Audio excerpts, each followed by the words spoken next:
I mean, it's really a strategic time for this book to be released right in the midst of such a highly politically tense and polarized season.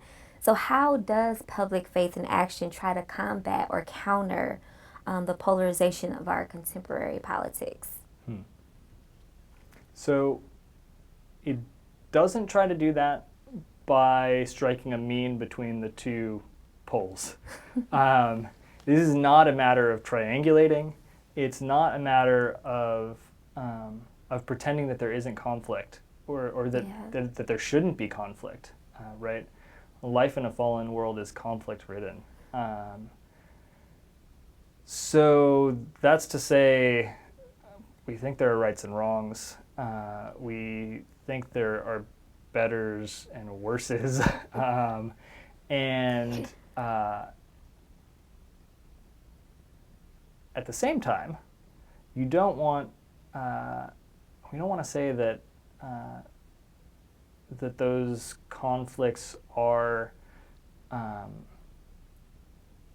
matters of two kind of rigid camps, right? So much, I don't know. Do you feel this way? American politics seems like you've got these kind of bedrock things on Extreme. both sides, Yeah, very extreme. and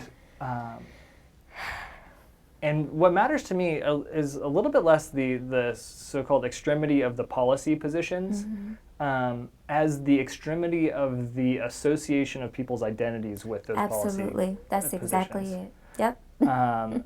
And so we're Absolutely. I can be personally for some fairly polarized positions on particular issues, but I'm not going to be for the people's places on those issues defining who they are and defining how I relate to them. Right. Because this is one, I mean, central to Christian ethic as embodied in Jesus Christ is love of enemies. Right.